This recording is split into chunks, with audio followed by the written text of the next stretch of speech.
전문성보다 충성도나 친분으로 이루어지는 이 낙하산 인사는 모든 정권이 출범할 때마다 반드시 뿌리 뽑겠다라고 약속을 하곤 합니다.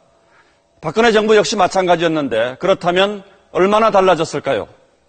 SBS 탐사보도팀이 현 정부 출범 이후 지난 2년 동안 303개 공공기관에 임명된 임원 2,109명의 경력을 분석했습니다. 그 결과 주무부처 공무원 같은 당연직을 제외하면 318명, 그러니까 5명에 1명꼴로 낙하산 인사가 있었던 것으로 나타났습니다. 탐사보도팀 박상진 기자가 보도합니다. 박근혜 정부의 대표적인 보훈 인사 대상으로 지목되는 김성주 대한적십자사 총재.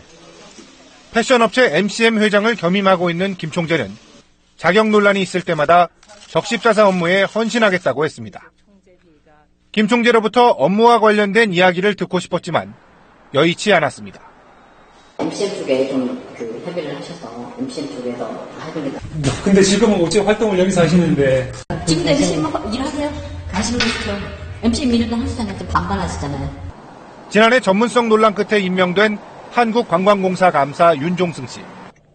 잔이윤으로 불리며 방송인으로 평생을 보낸 윤 씨 역시 업무 관련 답변을 거부했습니다.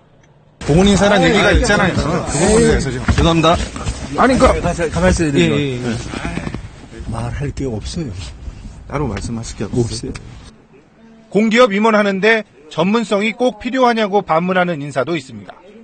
오히려 전문성이 있는 사람이 옴으로써 오히려 더 감시와 견제 기능이 조금 저기 하지 않을까. 저는 그렇게 생각해요. 현 정권 출범 이후 공공기관에 임명된 낙하산 인사는 모두 318명. 주무부처 공무원 등 당연직을 제외하면 5명에 1명꼴이었습니다. 같은 기간 이명박 정부 때의 245명보다 29.8% 많습니다. 직책별로는 겸직을 포함해 기관장 77명, 감사 45명, 이사 225명이 임명됐습니다.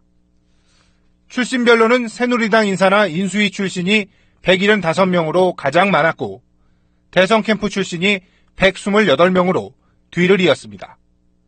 문제는 이런 낙하산 인사가 전문성 검증을 제쳐두고 충성도나 친분에 따라 이루어지다 보니 조직 경쟁력을 해치고 있다는 겁니다. 지난해 정부 경영평가에서 2년 연속 최하위 2등급을 받은 대한석탄공사에는 신규 임용된 6명 임원 가운데 3명이 새누리당 출신이었고 역시 최하위 등급을 받았던 한국철도공사 역시 신임 임원 4명당 1명이 정치권 인사였습니다. 낙하산 인사가 피하기 어려운 정치적 절차라면 전문성과 과거 경력에 맞춰 적재적소에 배치하는 최소한의 원칙만이라도 갖출 필요가 있습니다. SBS 박상진입니다.